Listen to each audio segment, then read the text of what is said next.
know the truth.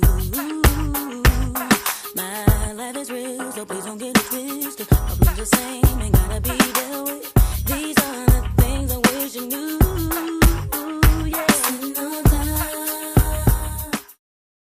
Hey guys, so today's video I'm going to be doing a review on this wig that you see here.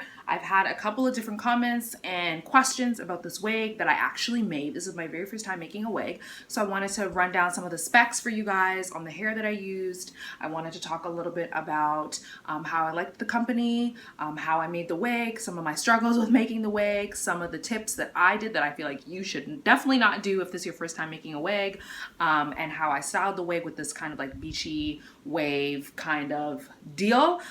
So if you're interested in that and anything else, if you have comments or questions, please make sure that you stay for the rest of the video. Be sure to like, share, and subscribe, and always comment. Thank you so much for watching, and let's jump right into the content. Okay, so this is a wig that I made probably, I want to say maybe 4 or 5 months ago. And I'd always really wanted to make a wig, but I wasn't really sure where to start. So let's just start at the beginning of the story. So I actually purchased this hair from a company called Yolissa hair, which I actually really liked working with them. It didn't take me long to get the hair. I do live in the States, so the shipping was a lot faster and the shipping fees weren't as much compared to if you were to live in Canada or somewhere else. So that was a plus. I purchased one frontal, which was a 13x4 frontal. I actually ended up cutting the lace, bleaching the knots, and sewing it onto this wig. And then I got 3 bundles of hair. I really didn't need to use all 3 bundles for this particular style because I have a small head and the wig cap wasn't that big. But I ended up using pretty much all 3. I got one 10-inch and 2 12-inch. So originally when I purchased this hair, I used it for a sew-in, and I had used it in 2017. So back in 2017, around the end of the year, October times, I was getting ready to go away on vacation, and I purchased this hair for a sew-in. I thought it was going to be really cute. The way that I wanted it cut and styled was kind of like a blunt bob, which didn't really work out for the heat. That was where I was at. In Jamaica. It was really hot in December, and I pretty much sweat the hair out. It was poofy pretty much the whole time. The only style it would really hold would be like kind of like this wave kind of curl style. So, you know, in terms of traveling with this hair, going to somewhere warm, you have to keep in mind that this is human hair, so it's going to react to the elements. I definitely would not recommend wearing wigs or weaves to vacation spots where it's going to be hot and sunny, because you're going to want to feel like you need to take the hair off immediately. So that was one of the cons about this hair. Another thing I found that when I bleached the knots for this hair, I found that the frontal hair actually was shedding a bit. Not a lot, but significant enough for me to make mention of it. Otherwise, I really do like this frontal. I've had it for a while, so I'm seeing now that like the lace kind of curls under when I go to like lay the lace down and put my wig down and, you know, all that. So that's one thing. Because the cap that I used to actually make this wig was pretty small on my head, I didn't really need to put clips or I don't really need to use glue either, so it worked out well.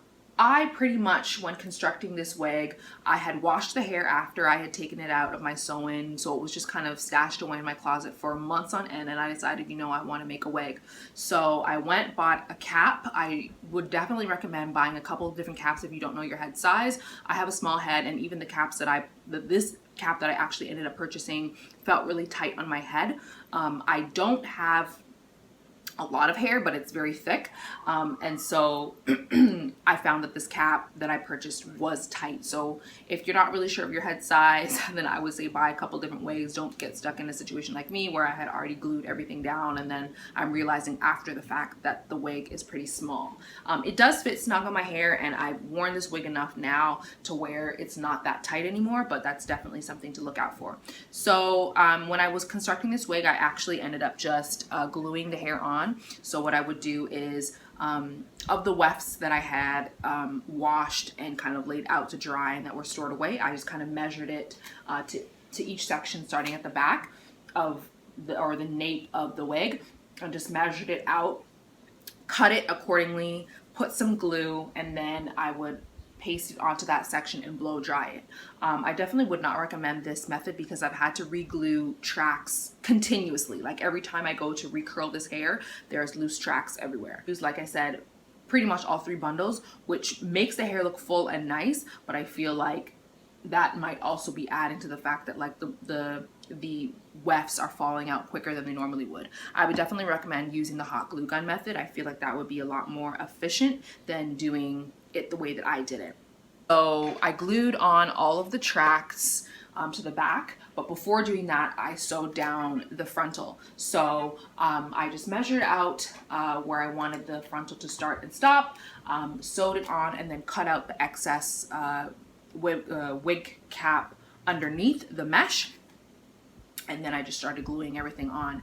It took me a while. It was very tedious because, like I said, I'd never made a wig before, but I really loved the results. I first tried straightening it, but like I said, this hair, after I had washed it, the texture of the hair like completely changed. And I think also because when I had it in my hair, at my head as a sew-in, I had oiled my scalp. And so obviously, like if you're oiling your scalp, the oil is gonna, with straight hair, go down the shaft of the hair strand, and so it really weighted the hair down. So as much as I washed it out, let it air dry, it really just changed the texture of the hair, and it's never really quite been able to go back completely straight again. But that's okay because it looks really good with like a messy beachy wave anyways. So the wand that I use, I'm just going to show you like one curl. The wand that I use to make or do the beachy waves and curls is just this little mini travel size wand, and I pretty much just go row by row, comb it out, and then I wanded it.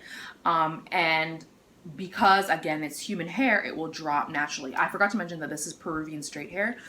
So again, straight hair, it's gonna drop on its own, which was nice. I didn't have to finger through it. I didn't have to brush through it. I didn't have to blow dry through it, nothing. I just kind of left it as it was, and then the next day I came back and it had already dropped a little bit and it looked really, really pretty. You can finger through it a little bit, but I would recommend not doing that too much if you want the waves or the curls to kind of stay for a long period of time.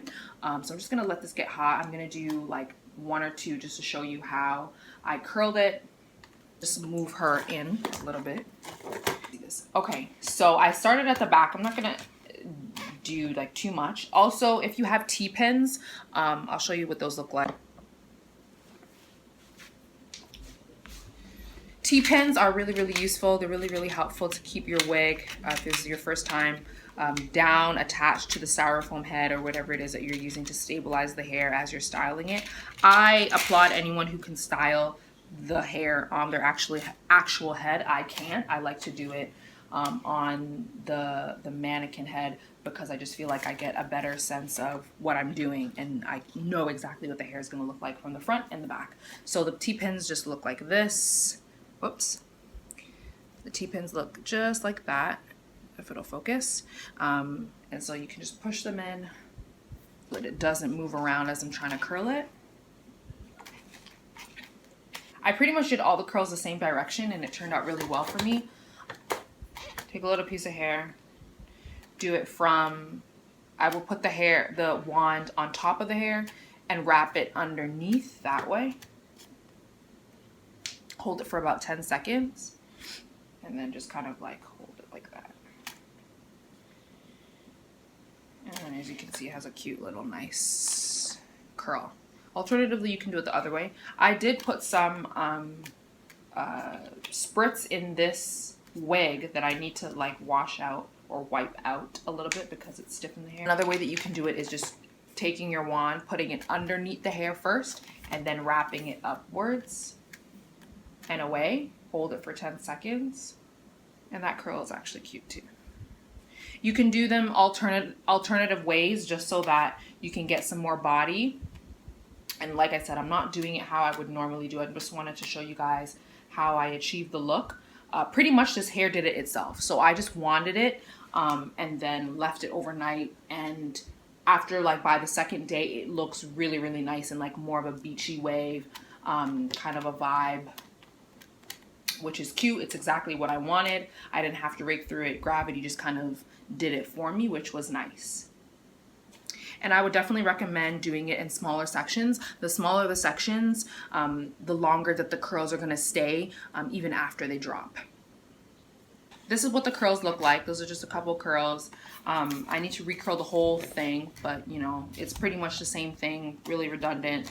And then once it's done, you just kind of let it drop on its own. If you had hair texture that was curlier to begin with, it probably would hold the curl a little bit longer, but because this was straight hair originally, it doesn't hold the curl as well. I liked working with the company. They were, like I said, really simple and easy to work with. I liked the hair. I didn't really have any complaints. I would definitely recommend not gluing but sewing, or even using the hot glue gun method as opposed to using the black hair glue, because it just took way too long. Make sure that you have all of the materials that you're going to need on hand before you start, like right in front of you, so you don't have to be running around to grab everything. What I liked to do was to clip away sections. So as I would curl them, I would just clip them away, just so the curls would stay up. And then I also pre-parted the hair so that I knew exactly which way I wanted the curls to drop on my face, and which way to put the wand and stuff like that. So the finished product, I'll show you a couple pics of what the hair looks like when it's all curled and, like, you know, the curls have dropped and it's nice and beachy and everything like that. Hopefully you guys enjoyed this video. Hopefully it was informative. If you have any more questions about the hair, about the company that I use, this is not a sponsored video at all, so I can give you my 100% honest opinion. So again, hopefully this was helpful to you. Make sure you drop a comment in the comment section below, like, share, and subscribe, and I will see you in the next video. Bye guys.